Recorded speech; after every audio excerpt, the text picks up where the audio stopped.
Good evening and welcome to the July 18, 2022 regular meeting of the Mayor and City Council. First item on our agenda is the Pledge of Allegiance. I'd like to invite our friend Stuart Barr to come lead us in the pledge. If everyone can please rise. Thank you, Mr. Mayor. Please face the flag and repeat after me. I pledge allegiance to the flag of the United States of America and to the republic for which it stands, one nation, under God, indivisible, with liberty and justice for all. Thank you, Stu. Appreciate it. Next item on our agenda is reflection, and I'd just like to call for a moment of silence, please.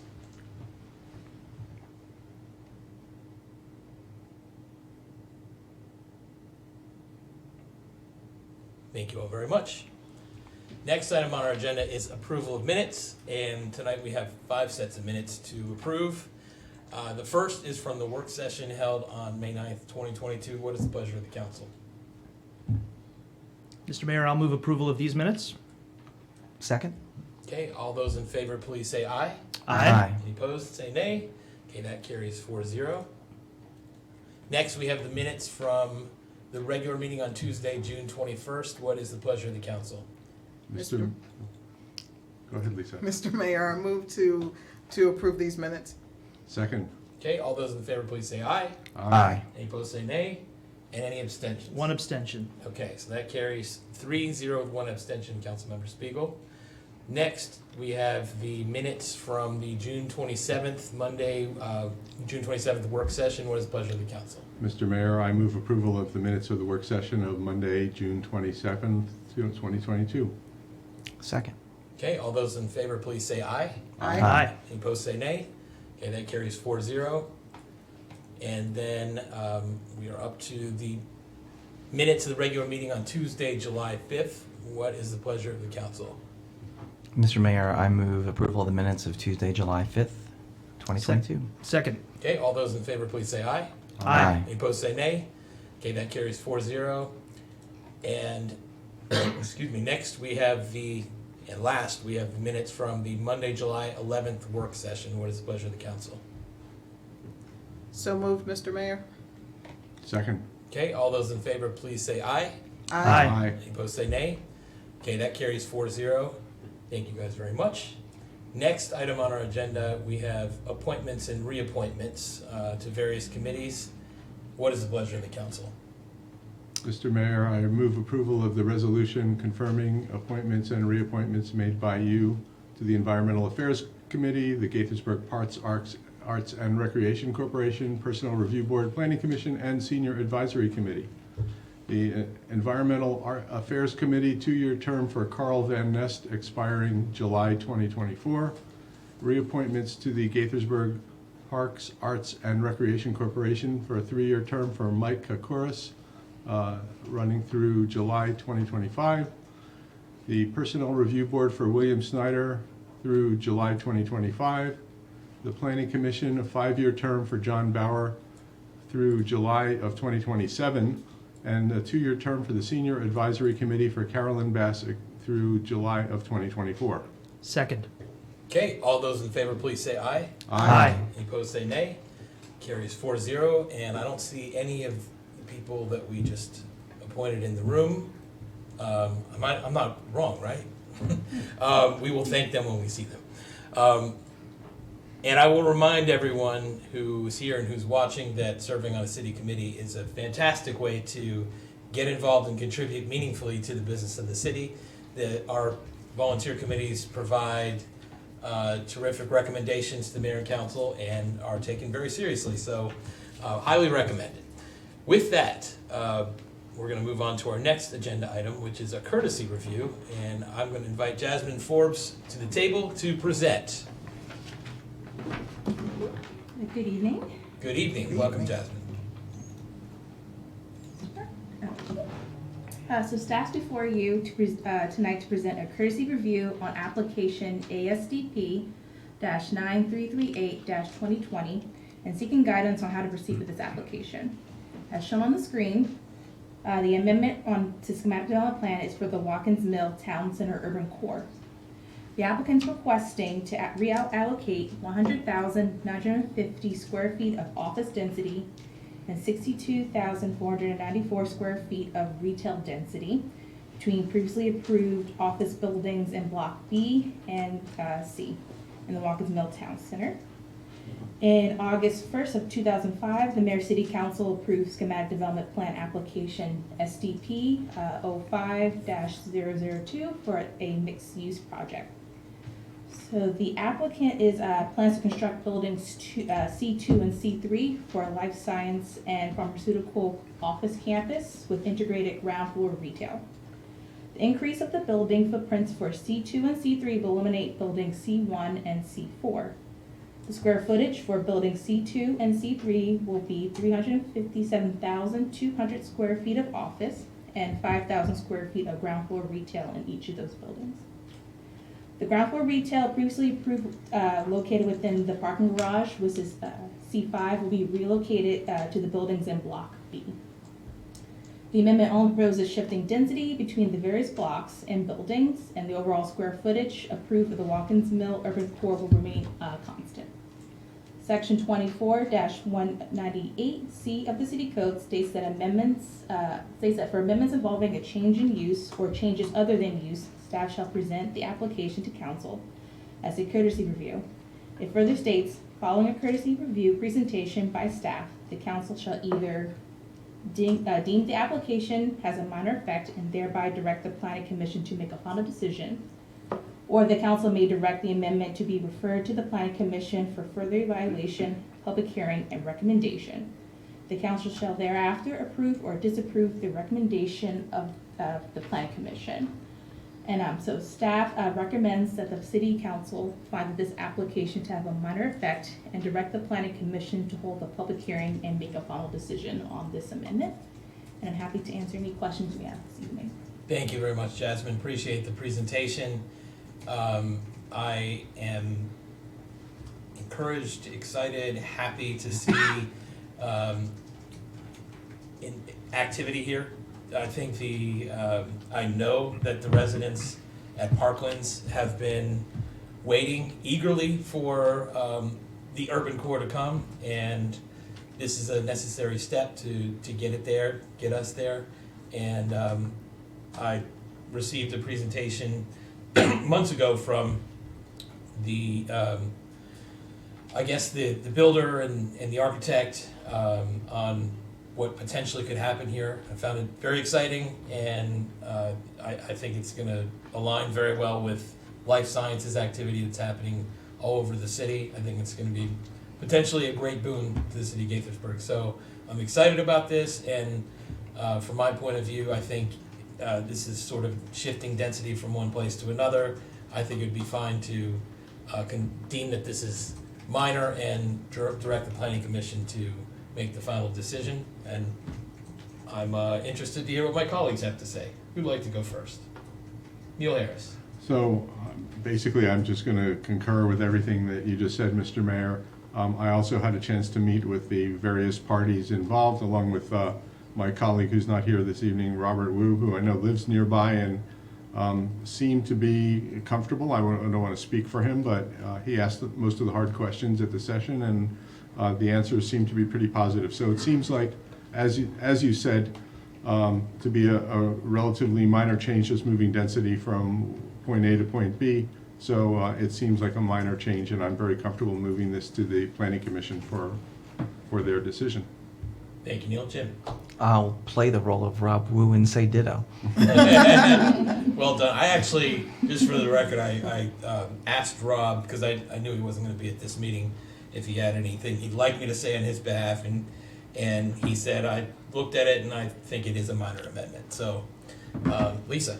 A question, Jasmine, are there like amenities within the city where there's office space over retail under that's working well? Are you saying existing? Existing. Actually, I don't have an example. Okay, and I'm sorry to spring that on you. If the answer is no, that's actually probably maybe even better, because this is exciting, and it makes it even more exciting that it's going to be new, and I'm excited about it coming. So. Thank you, Lisa. I think we might have some examples of that at Rio. That's what I was wondering. Yeah, If it's office space, like. Yeah, right. Some of our examples throughout the city are residential over Right, retail. right. But I think there might be at least some office over retail Okay, at okay. Rio. But it's a good question, council member. I echo everything everybody's already said. I think this is a pretty easy call, and I'm very excited to move this project forward. Okay, would somebody, so I am assuming we need a motion here, Lynn. I will move. Okay. Oh, sorry. Yes. Yes. Let Lynn weigh in. I will move that the council deem ASDP 9338-2022 as having a minor effect, and that we direct the planning commission to make the final decision. Second. Okay, all those in favor, please say aye. Aye. Any opposed, say nay. Okay, carries 4-0. Thank you very much. Thank you.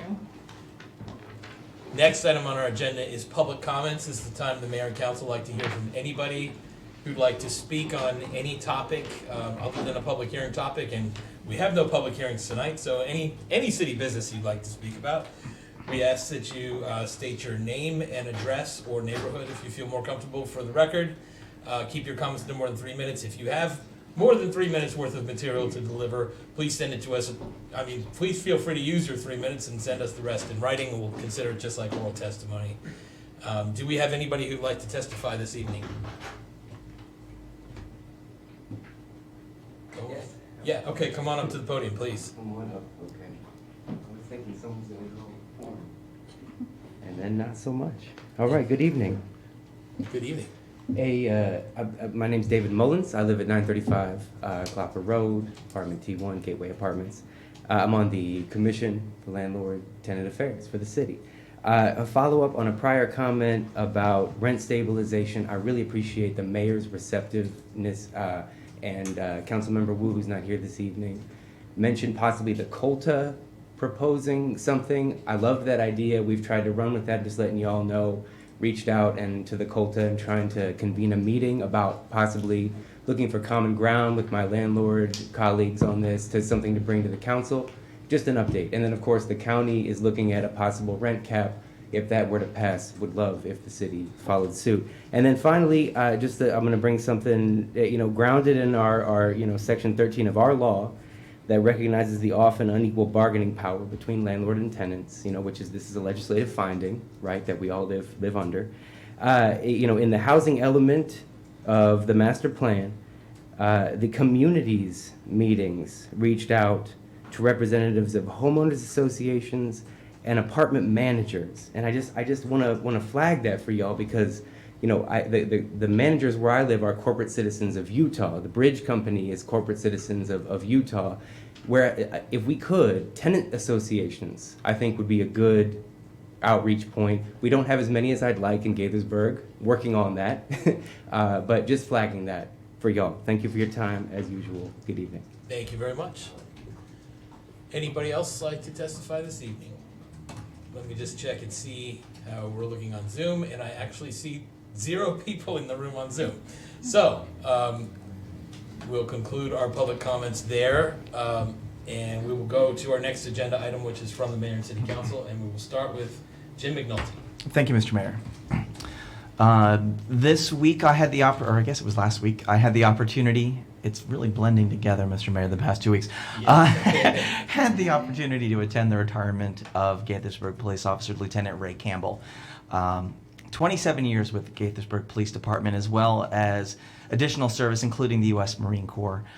It was a really wonderful event to be a part of. Fellow police officers, members of city staff, the mayor was there as well and said some very nice things.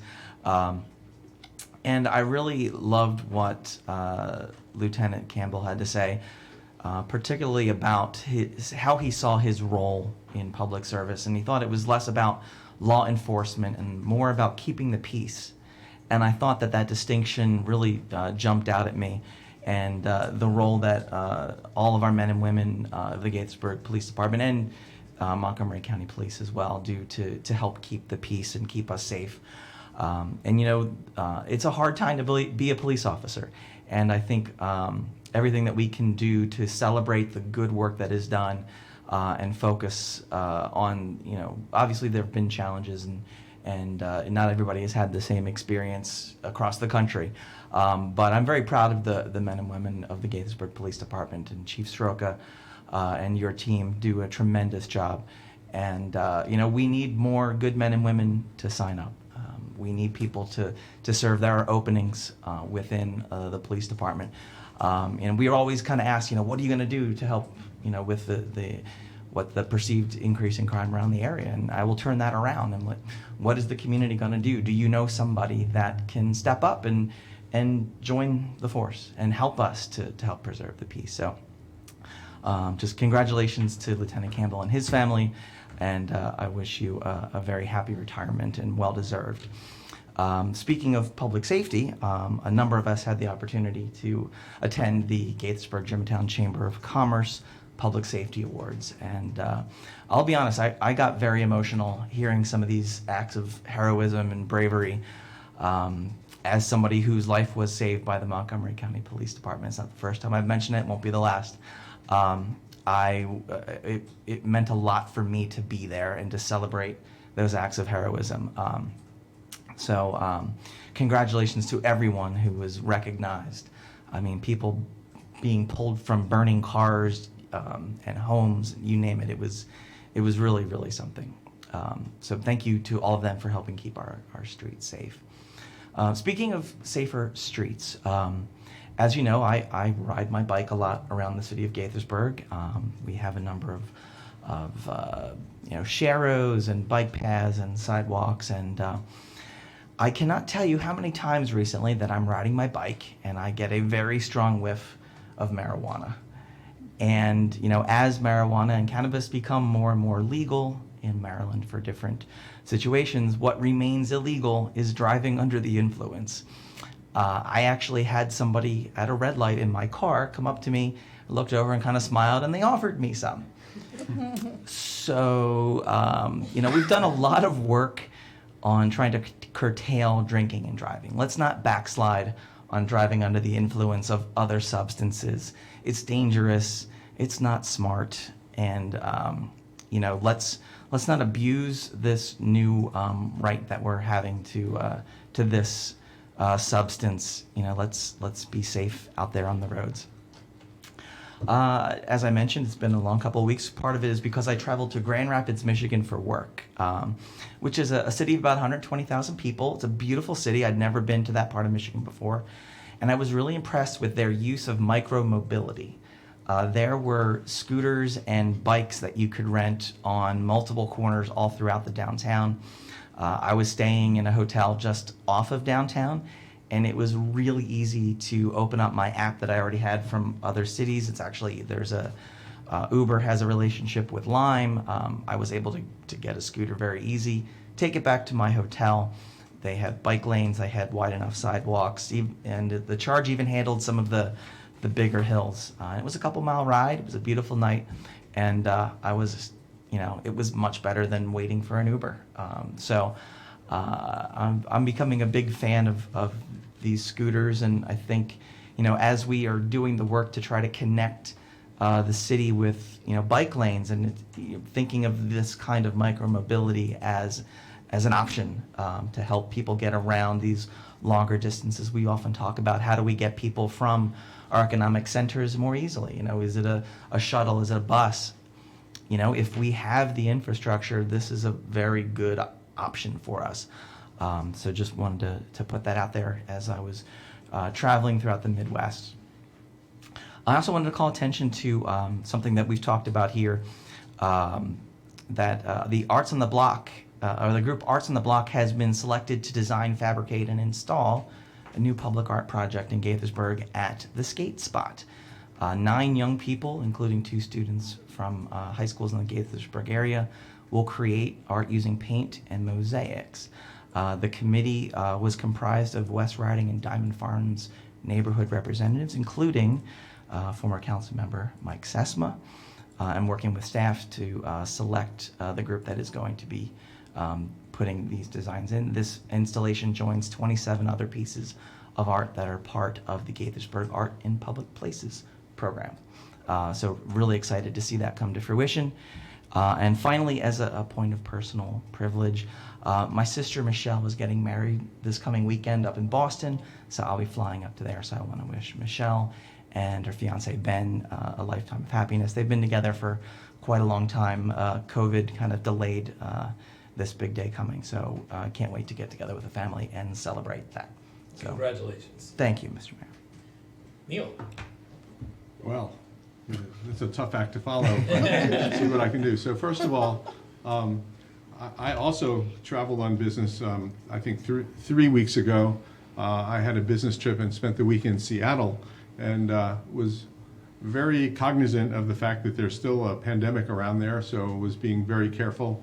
But of course, while I was away, my son contracted COVID, and then when I got home, spread it around to my wife and myself. So I was not able to attend some of the events that Jim was because I was home quarantining.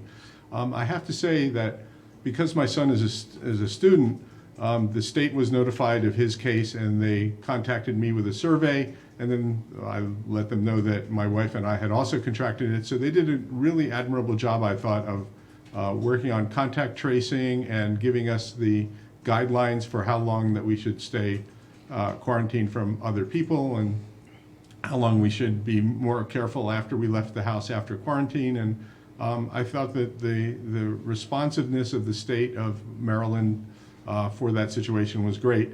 And I also have to say, thank goodness we were all vaccinated and boosted, because our cases were relatively mild compared to everything that we heard previously. So be careful out there.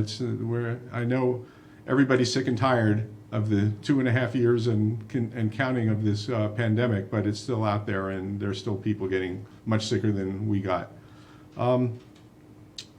So speaking of COVID, one last note is I was able to attend the memorial concert for Becky Pritchard, who was one of the proprietors of Pritchard Music in Gaithersburg. It was a really lovely event with music from some of the kids that were taught and mentored by Becky and by the shop. But unfortunately, she did contract a severe case of COVID and passed away from it. And it was a great loss to the community, as well, of course, her family and students. So I thought it was a great event, and hope for returns and continued support of the community by that organization. And finally, as you're probably aware, if you're watching this meeting, you probably are keeping track of what's going on in local politics. There is an election coming up. Tomorrow is the actual election day, the final election day, after about 8 days, I think, of early voting and much mail-in voting. Hopefully that you've done your homework and either voted already or are planning to come out tomorrow. It's, as we always tell you, it's important that elections matter and count, and decisions that are made by the elected officials have an impact, especially at the local level. So please come out and vote, and hopefully I'll get to see some of you at the polls on Election Day. That's it for now. Thank you. Thanks, Neil. Go to Ryan. Thank you, Mayor. Wow, I'm glad you snuck that in, Neil, because I was going to be shocked if the two of you went with your comments and nobody mentioned the election tomorrow. I first want to wish all of our Muslim friends who celebrated Eid al-Adha in the last couple of weeks an Eid Mubarak. I hope you had a nice celebration.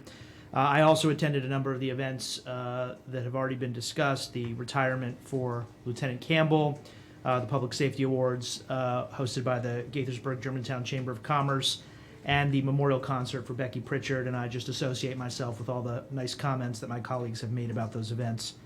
I know that some of our neighbors and friends in Gaithersburg have been lamenting on social media or in person that there have been a couple of beloved restaurants that have closed recently. However, there have also been a number of new restaurants that have opened recently in the city, and this is just sort of part of the ebb and flow of our, market economy when it comes to restaurants and dining options. So appreciate everybody's patience as we transition to some new and exciting additions to our existing dining establishments, and as we salute those that have served us for a number of years that for a variety of reasons might be closing. My son just returned from sleepaway camp a couple of days ago, and so He's been eating camp food for a month, and so we use that as an excuse to take a little bit of a food tour around Gaithersburg the last few days, and we really have enjoyed a number of the new restaurants in the city, both casual and fine dining, so we encourage you to all check those out. I think this is the last formal business meeting that we're going to have as a mayor and council for a while, because our last session in July is a more informal work session, and then we have a pretty much month-long August recess. So I just wanted to remind the public that our meetings are going to be pretty much mostly in recess over the month of August, although of course you can still reach out to us through all the various ways that you can reach out to us: email, phone, social media, if we can be of assistance with any city issues. I'll echo what Neil already said about making sure you get out and vote, and just add a couple of details there. The polls will be open tomorrow, as they always are on Election Day, from 7 o'clock in the morning until 8 o'clock at night. And as long as you are in line by 8 o'clock at night, no matter how long it takes you to get through the line, you get to vote. So please make sure you protect your own right to vote by knowing those times and those rules. Also, there was a lot of coverage and attention paid in the last week to early voting sites in the city of Gaithersburg and elsewhere around the county. The early voting sites are now closed. Do not go to the early voting site to vote tomorrow. Go to your own local polling place, your own local precinct, and if you don't know where that is, you can go to the Maryland State Board of Elections website and plug in some of your personal information, and it'll tell you exactly where you're supposed to vote if you don't already know. So make sure you go to the right place. And if any of us in city government can help you find those sources or steer you in the direction of your polling place, we'll be happy to help you with that. But it is absolutely critical that people participate in our democratic process. And we have a lot of contested races this year up and down the ballot, from the federal, state, and county races, and your vote is going to count. However, I want to caution members of the public that the results of tomorrow's election may take many days, particularly in the close races, because Maryland has a quirky process where they can't start counting the mail-in or drop box ballots until 2 days after Election Day. So don't freak out if you see in local news that it's taking a few days or maybe even a week or more to tally up the final votes, and that the vote counts are changing over time as those mail-in ballots and drop box ballots start to get counted. So I just want to make sure the public is aware of that important piece of information. And that's all I've got this evening. Thank you. Thanks, Ryan. We'll go to Lisa. Thank you, Mr. Mayor. And since all of my thunder has been stolen, I do want to say thank you. I attended the Public Safety Awards as well.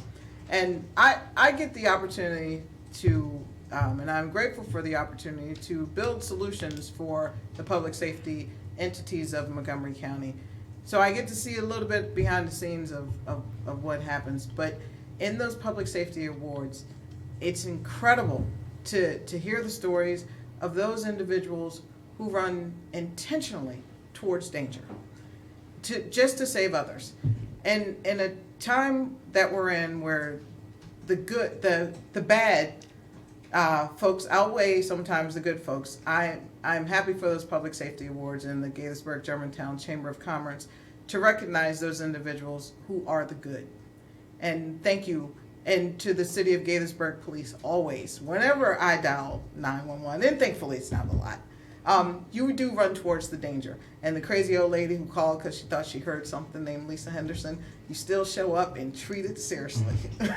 So thank you all in public safety, the fire, the police, the sheriff, all who put their lives on the line every day so that we can all lay our heads on the pillows safely and sleep well at night. Thank you. Also, I want to reiterate, Councilmember Spiegel's vote, not that many times, vote once. But tomorrow is primary election day. I am an election day voter. I love the controlled chaos of election day. So I will be out there tomorrow, both visiting the polls and voting. So I hope to see those who have not yet voted out there to cast their vote. It is your right. It is a right that you should use. And I hope to see you in the polls tomorrow, exercising your right to vote. It is extremely important that we do. Otherwise, for 4 entire years, you can't complain. So the right to vote and the right to complain for 4 years. Also, last week, I had the opportunity to walk around Old Town. And it's such a beautiful part of Gaithersburg. Just the revitalization that's happening there. There's the comments that the business owners made towards the staff at the city of Gaithersburg it just makes you proud as a council member. So thank you to the city of Gaithersburg, to the staff, to all that you do to keep the city as beautiful as it is and as joyful as it is. I got to walk with Jim Gilchrist, who's just, our delegate who will be leaving us shortly he won't call it retirement, so that's the good news. But it's thank you for making this city a beautiful place to live and to be, and that others desire to come. So thank you. And that is it. Thank you, Lisa.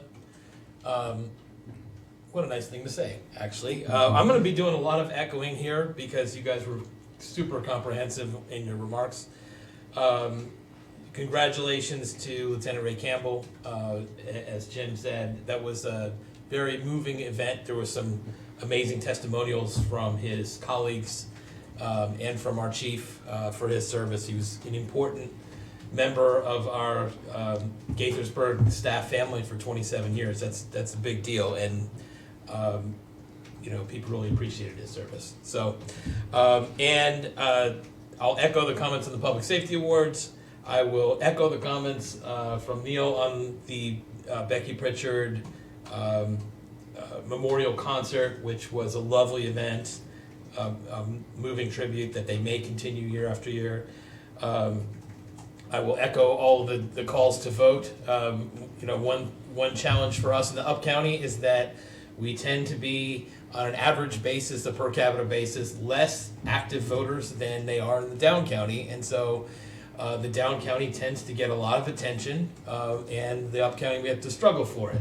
We need people to vote. It's independent of who you vote for. We just need you active. Get out there and vote and let your voice be heard.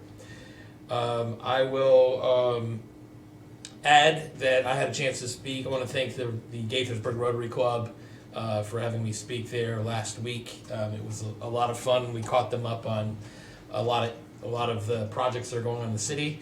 And I want to commend our staff, our sports staff, our recreation staff for Sports Fest on Saturday. They had invited me to participate in the 3K maybe a month ago or a few weeks ago. They said, because we're doing this initiative called Move with the Mayor. So they want to get video of me doing things that they can point to and say, the mayor does exercise and you should do it too. I knew this was coming up weeks ago, but I didn't start training until Thursday, and the event was Saturday. So it wasn't, I did finish the 3K, but it was not at all pretty. And I said to them, you're going to have to get me at the beginning of the race, not the end, because it's not going to look good. But it was fun. I mean, I was sore for days, but it was fun. And then the junior mayor, L'Oreal Nix, was there. There were other events too. It wasn't just the 3K. There was some football events. So I actually had the opportunity to teach L'Oreal how to throw a football, which I'm very happy I had a chance to do. We had some fun, and I got to pretend like I was playing soccer. You'll see this on video. The goal is literally 3 feet. It's I can lay down and block this whole goal. So the elementary school kids were trying to score on me. They were having no luck. So I look great, but it's and some basketball and some volleyball. Anyway, we had fun, and the sports staff did a remarkable job with this event. I highly recommend everybody participate in future years. It's been going on for some time, but I hadn't really gotten active in it before, and I think I really will from now on. So, with that, I will note upcoming meetings. We have one more meeting before we're going to have an August recess, which is the first time we're doing that. Our meeting next week is a work session. We're going to receive a Gaithersburg Police Officer Promotion presentation and an update on the Gaithersburg Financial Empowerment Center. And overall initiative. That will be Monday, July 25th, 7:30 p.m. You can participate in person, you can participate on Zoom. And then we will not have meetings or work sessions during the month of August. The next regular meeting will be on Tuesday, September 6th, because it's not Monday because of the Labor Day holiday. So with that, I'm going to turn it over from the city manager, Tanisha. Thank you, Mayor Ashman. Fortunately, you were not still laying out after your run when I arrived to Sports Fest on Saturday.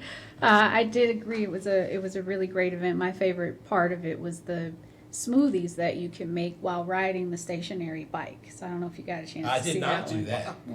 I could have looked good doing that. Yeah. So somehow they connected the Vitamix to the pedaling, and kids were in there making smoothies and pedaling. It was pretty cool. My niece and nephew are visiting, so we had a good time out. On a more serious note, I just want to mention the launch of 988, the new suicide and crisis lifeline. We want to encourage our residents and others in crises to use that new 3-digit number. And we'll be sharing more information in partnership with our community partners and getting the word out on that hotline. And then just to touch base quickly on Lieutenant Campbell's retirement, what I took away from that event was how endearingly he spoke of his time with the city and working for the city. And I just want to use that as a quick opportunity to plug not just the openings we have in the police department, but throughout the city. If you are looking for a great place to work, and I know I'm biased, but I've heard it from others, even those who are on their way out and have no obligation at all to say nice things about working here. We have lots of great opportunities open to work with the city. We want to encourage you to tell your family members and friends about joining the City of Gaithersburg's family. It's a great opportunity to give back to your community and get engaged in all of these issues that I think we're all very passionate about, from housing to food security and all the other amazing things that we do as the city. So I will just use that plug to say apply for the City of Gaithersburg. Thank you. All right, we support that. Next, we're going to have our economic development update. Tom Lonergan-Seeger. Thank you, Mr. Mayor. Good evening, everybody. Just one item for you tonight. We are just beyond the year's halfway mark, and the city's commercial real estate market does continue to demonstrate its resiliency. According to data we generated through CoStar, our online subscription service, city's vacancy rate for its approximately 8.3 million square feet of Class A, B office space and flex space stands at about 6.8%, up by about 0.5 point year over year, but well below the 10-year average of 8%. Countywide, that average currently stands closer to 16%, and we looked at some nearby submarkets. Rockville also currently averaging around 16%, Germantown and Silver Spring around 18%. That said, there are weaknesses in our own market that bear close monitoring. Asking rents by landlords are down to about $22 a foot. That's down nearly $5 a foot year over year. And I won't bore you too much on the difference between asking versus market. Market's what they're advertising, asking is what they're actually commanding after concessions and free rent and stuff like that. And we do have a negative 12-month absorption rate of nearly 77,000 square feet, and that simply means that much more office space was returned to the landlord by tenants than was leased in new deals. In addition, the city's retail vacancy rate has spiked to a level I haven't seen in my time here, now to 9%, up dramatically from its 10-year average of closer to 2 or 3%. Now, most of that increase can be attributed to Lake Forest Mall's vacant anchor properties, as well as substantial vacancy inside the core, but some of that can be ascribed to broader softness in the retail market. All things considered, though, the city's economy is in good shape.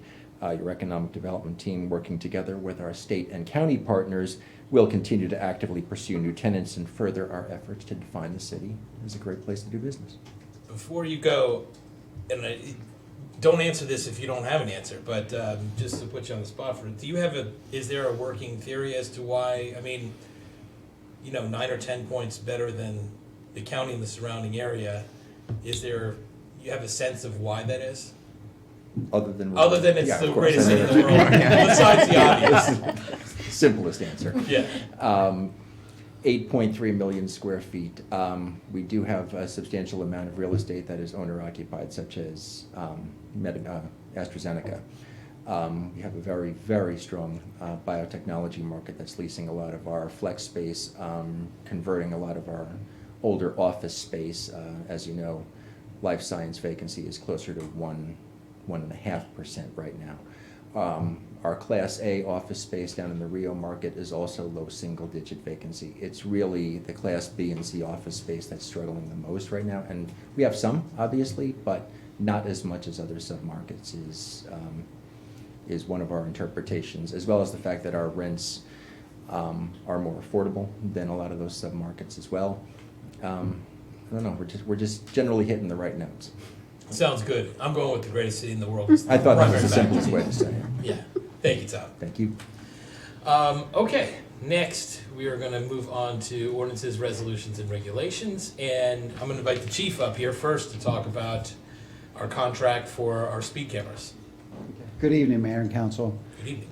The purpose of the resolution before you is to authorize the city manager to enter into a new contract for the traffic safety speed camera program for a period of 5 years.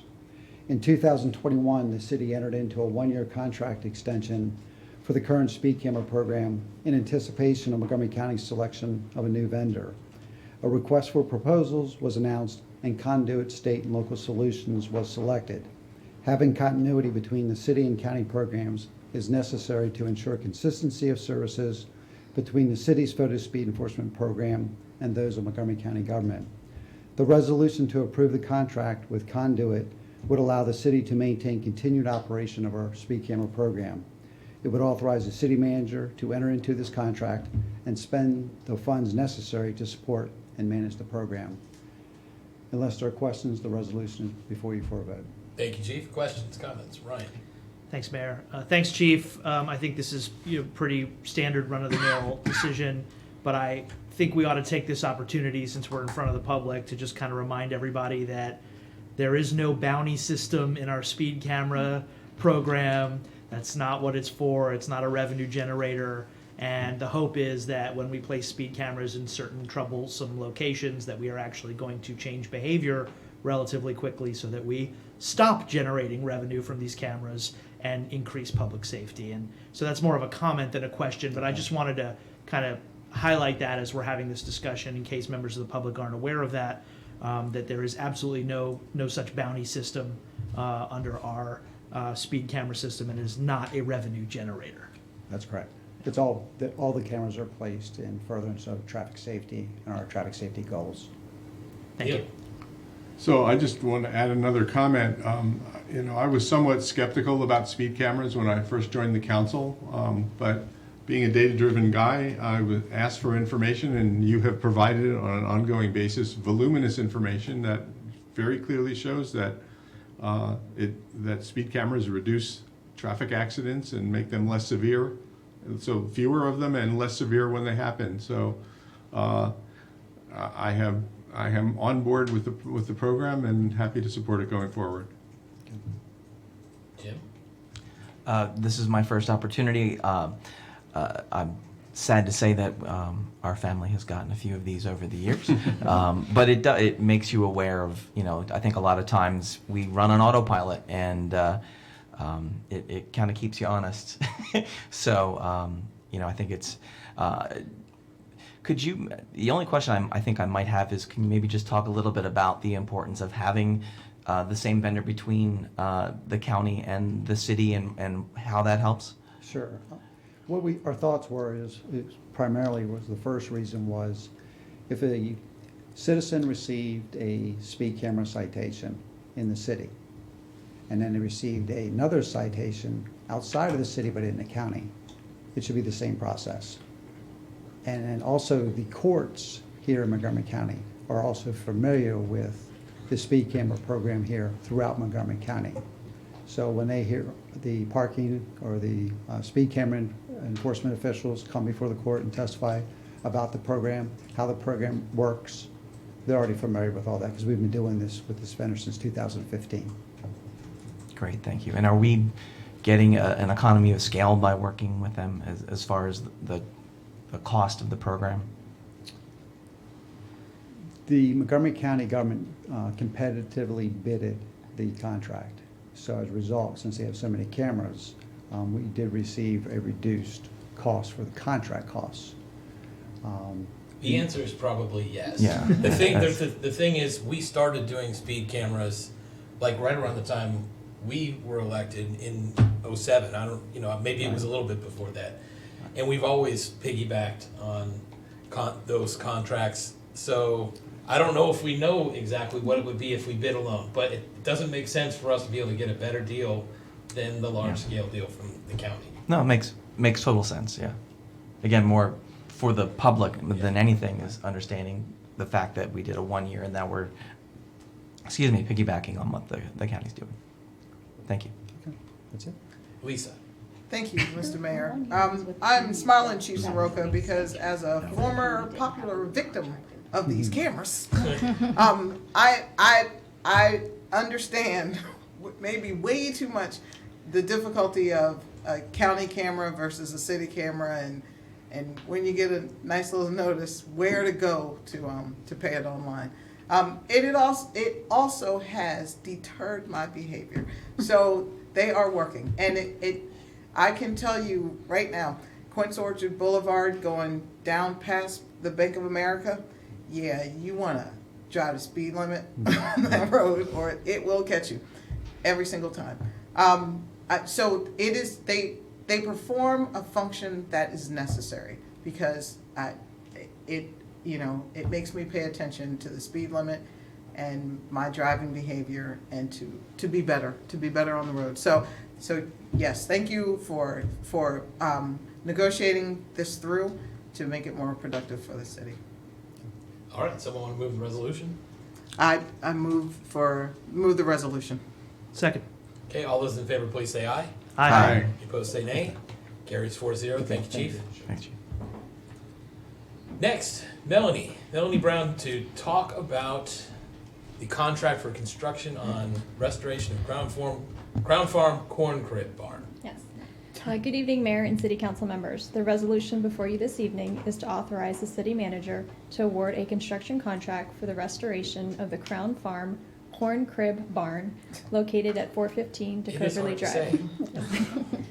On May 13th, 2022, the city issued request for proposals 2022-033 for the restoration of the historic Corn Crib Barn. The scope of work for this project consists of selective demolition, stone masonry repair and repointing, miscellaneous rough carpentry, roof repair and replacement, window repair and replacement, wood door repair and replacement, exterior painting, and electrical conduit rough-in for future programming. On June 2nd, 2022, the city received 2 proposals for the outlined work in the solicitation. An evaluation panel reviewed and scored the proposals, and GW Management Services, LLC, was chosen as the most qualified and best value for the city. Staff was able to negotiate the price down from $412,000 to $400,000. An additional $60,000 will be included in the contract for construction allowance to cover unknown quantity of unit line prices provided in the price proposal. Examples of unit prices for this contract are linear foot prices for replacement of rotten wood clapboard, wood roof sheathing, and cubic foot prices for removal of concrete slabs that are buried under the ground that we can't see. Funding for this project was budgeted in the FY23 capital improvements budget. Staff recommends award to the most qualified and responsive offerer, GW Management Services, LLC, with offices located at 5010 Nicholson Lane in Rockville, Maryland, in the amount of $460,000. Are there any questions? Thank you, Melanie. I think we're going to have a couple questions on this, just because it's unusual to see a 2-bid situation where there's a huge spread and we're going with the higher. And I understand there can be reasons for that. I'm sure there are good reasons. You say responsive and qualified. You want to talk about that a little bit? Just to note, this is the 3rd time that we actually bid this project. We just were not getting contractors that were qualified in this work. The contractor that we went with has a ton of historic experience, and they actually restored the King Farm barn just straight down the street in Rockville. So they had the qualifications, the projects to back it up, and we felt really confident that they could do this work. And, I don't know. That's a nice way of saying. Yes, They didn't necessarily feel the same way about other. Yeah, buildings. I was kind of get at that, but I guess we don't want to get too deep into Yeah, that. yeah. I don't know. Any other questions or comments on this? So what will the use be for this building? I don't think we're going to be storing corn in it, so what will be going on there going forward? The programming has not been determined yet. We're just restoring it to prevent further deterioration. But we are doing a rough in for electrical in case Parks and Rec wants to do any type of events there or future lighting.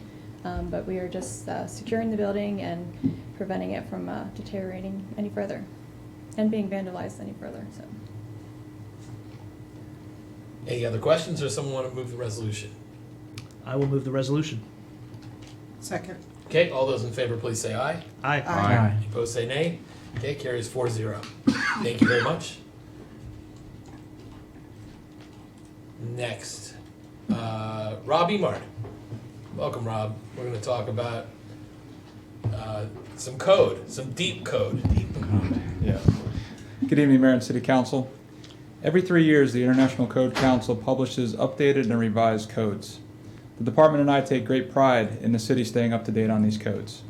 So I'm here tonight, after about 3 years, to introduce an ordinance to repeal and reenact Chapter 5 of the City Code entitled Building, Articles 1, 2, 3, 4, 5, 6, 7, 8, 9, 10, 11, and 12, Sections 5-1 through 5-32, and adopt by reference with modifications the International Building Code 2021, the International Residential Code 2021, the International Existing Building Code 2021, the International Green Construction Code 2021, the International Mechanical Code 2021, the International Energy Conservation Code 2021, the International Plumbing Code 2021, the International Fuel Gas Code 2021, the International Swimming Pool and Spa Code 2021, the International Code Council Performance Code 2021, the Maryland Accessibility Code, which is ADAG 2010, and additional fire safety requirements for certain multifamily residential structures.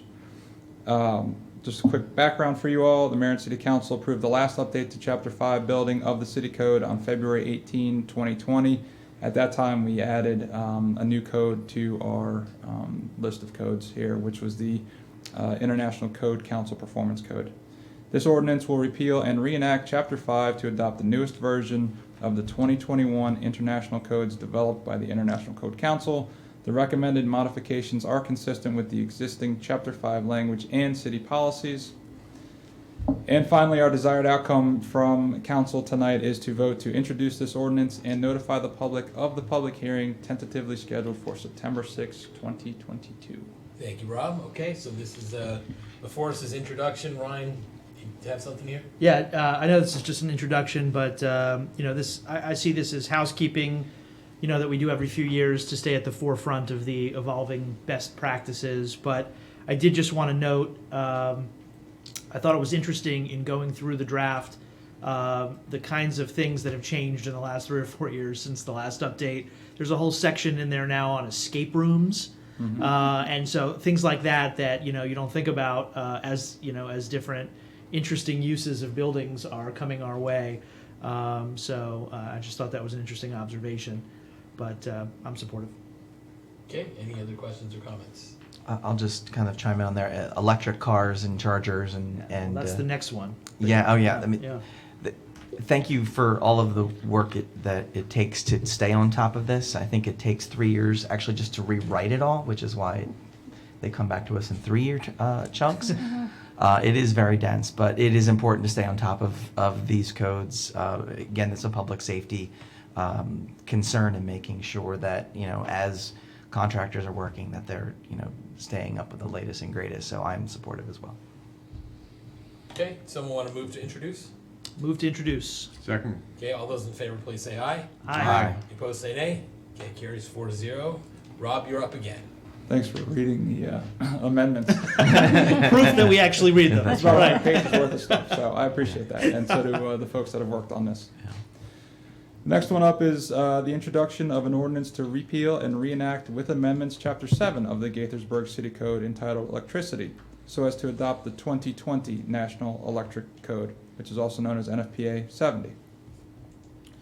And just for your background, so the National Electric Code is also on 3-year cycles. They're not on the same years as the International Code Council, which is why this one is 2020 and not 2021. The Mayor and City Council approved the last update to Chapter 7, Electricity of the City Code on May 6, 2019. This ordinance will repeal and reenact Chapter 7 to adopt the newest version of the 2020 Electrical Code developed by the National Fire Protection Association. The recommended modifications are consistent with the existing Chapter 7 language and city policies. So our desired outcome this evening is for you all to vote to introduce this ordinance and notify the public of the public hearing tentatively scheduled for September 6, 2022. Thank you, Rob. Someone want to move to introduce? I just want to say this is the one that has the rough-in requirement for all new residential units for electric vehicle charging stations to be able to be put in for in like carports and garages. It right? does, except that we had it in 3 years ago too. We did. Okay. All right. So Okay. we tweaked it some. There were some changes that needed to be made, but we've kept that moving forward. As now we were actually ahead of the international code. Nice. 3 years ago when we introduced all that. So now it's basically standard, and we're tweaking again how we do it, so it makes it much easier for homeowners not to have to go back or have firewalls and issues with that. So we get the conduit in there for everyone to run their stuff. Great. I'll move the resolution. Or you move to introduce? That one. Yeah. Okay, do we have a second? Second. Okay, all those in favor, please say aye. Aye. Aye. Opposed, say nay. Carries 4-0. Thank you, Rob. Thank you. See you on the 6th. All right. Lynn Board, amicus briefs.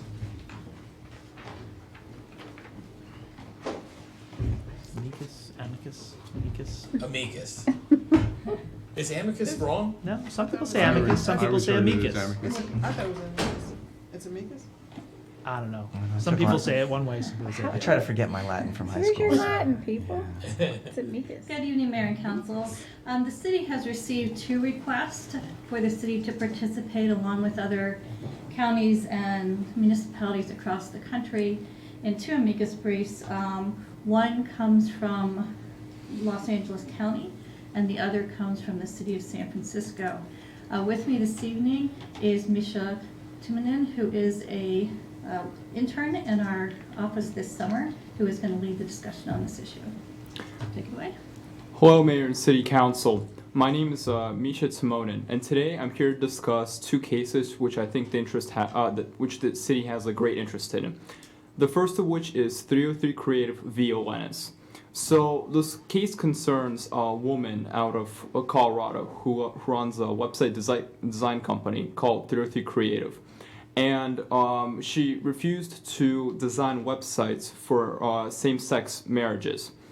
As such, she was in violation of the Colorado Anti-Discrimination Act, or CATA. The issue at hand that was outlined was whether applying a public accommodation law to compel an artist to speak or stay silent violates the free speech clause of the First Amendment. The local government interest in this issue is enforcing various non-discrimination laws. And now I'll transition into the court decision itself.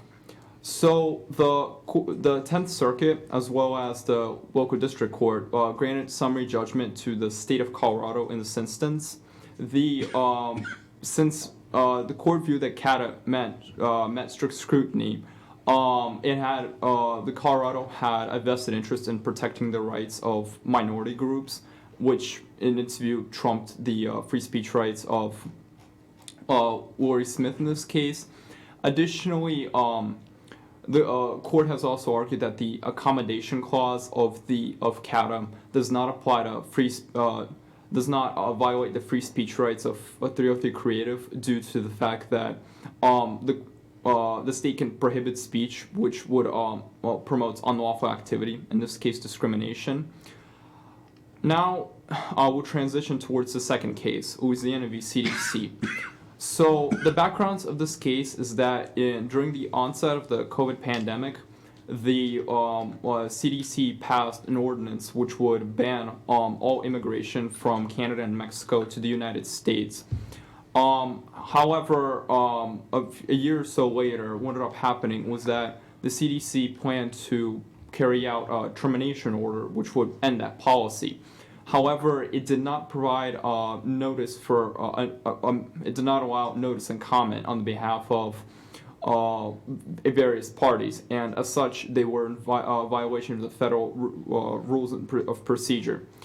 23 states and Louisiana sued on arguing that by not allowing notice and comment, the termination order itself was not legal, and as well as they cited various issues such as increased medical expenditure as well as higher educational expenses for illegal immigrants who may be coming into this country.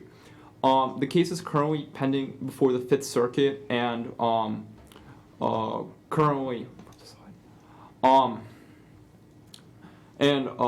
the court has decided to grant a preliminary injunction in the favor of the states. The main reason, like I outlined, which is the fact that they would have higher medical and other expenditures as a result. Additionally, the amicus will argue that the CDC decision is ruled in the interest of public health, and that it's not obliged to it's not obliged to go in for notice and comment with the for the termination order. Overall, I think these are two cases that the city should sign on for, and thank you so much for listening. Thank you, Misha. Yeah, I do want to just very briefly, on the Colorado case, this is kind of a follow-up. You may recall a couple years ago where the U.S. Supreme Court overturned a decision that came out of Colorado dealing with a baker who refused to bake a cake for same-sex marriage. As a result of that case, Colorado then adopted the cattle law, which is now being challenged. So it's really kind of the same issue in a little bit different posture. But this time, they're really challenging Colorado's ability to adopt this non-discrimination law. So I think it does present an important issue of whether non-discrimination laws that are adopted by local jurisdictions will be upheld as not violating First Amendment free speech issues. This one obviously is pending before the U.S. Supreme Court. We have a more conservative court these days, so I think there's probably a 50-50 chance of which way this case may go. That's purely a guess on my part.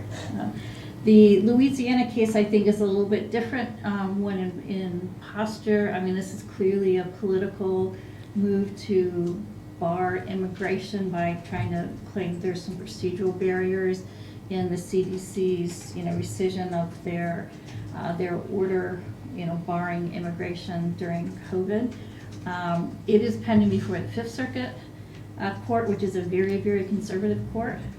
So at least in my opinion, it's likely that the Fifth Circuit will probably uphold the lower court decision, but then this case may get appealed longer. But this case does present important issues with regard to immigration.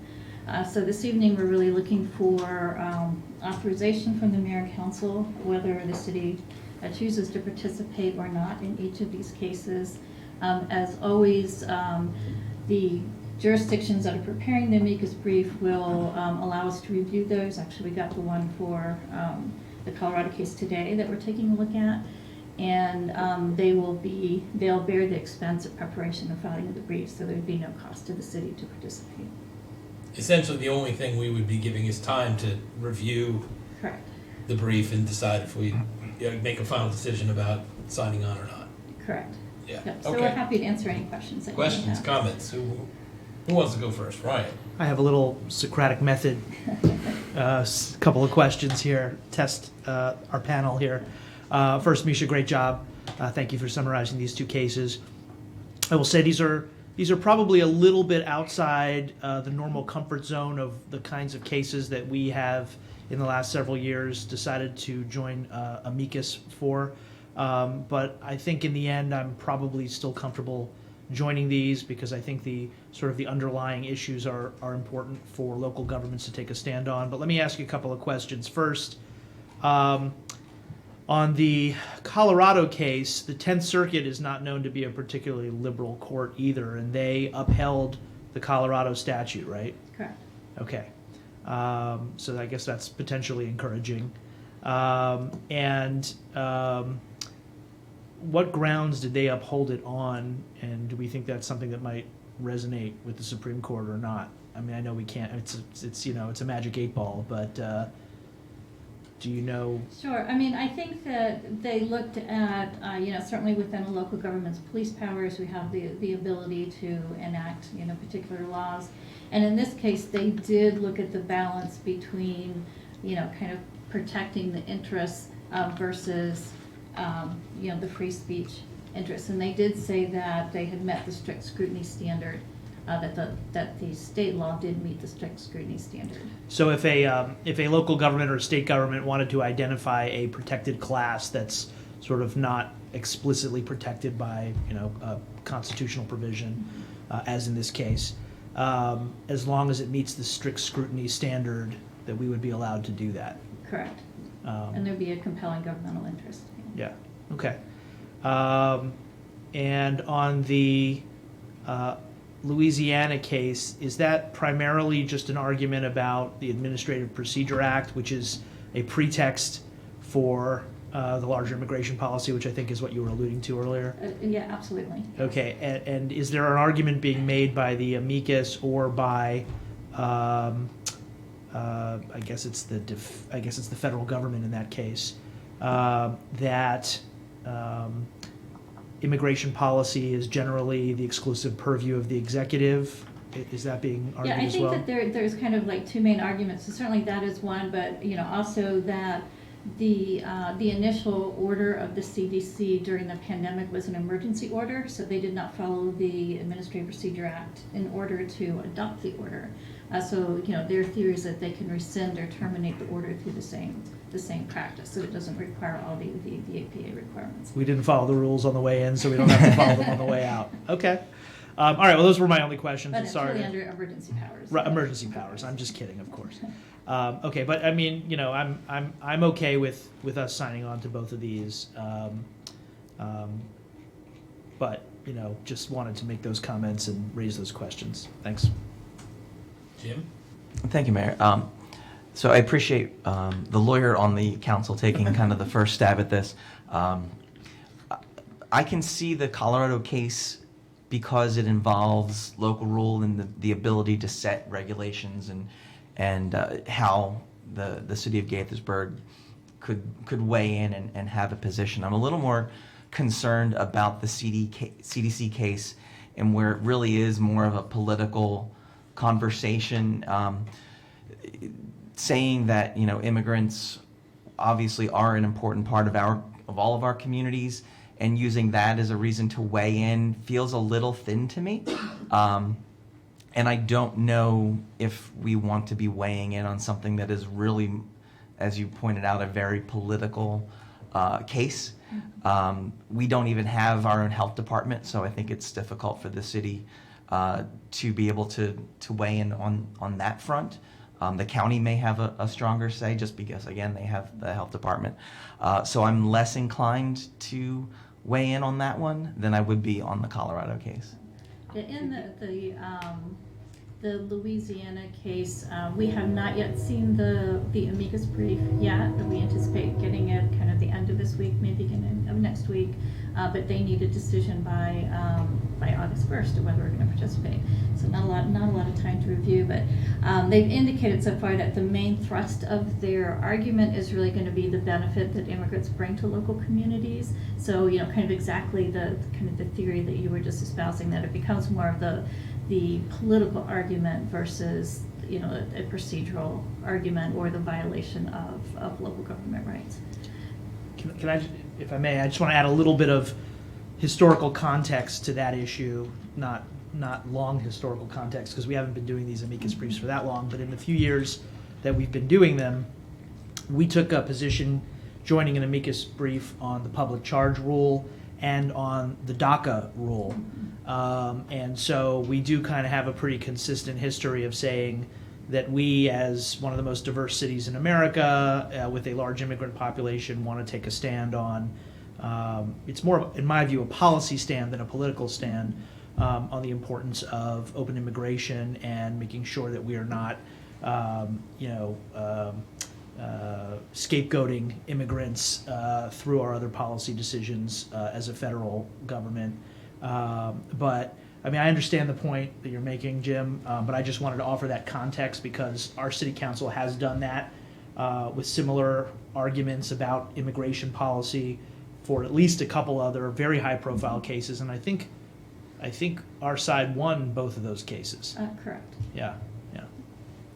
I think it's the city of Gaithersburg signing on that got us to win, Must be. right? That's why I said it wasn't we who won. I said it was our side who won. No, I know. Lisa. The question, Lynn, for amicus briefs, do you have examples of ones we've stayed away from?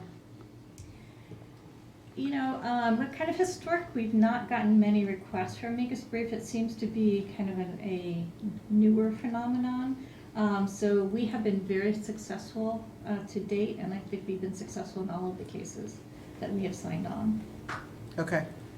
Lynn, what is it? They became more popular after 2016, yes?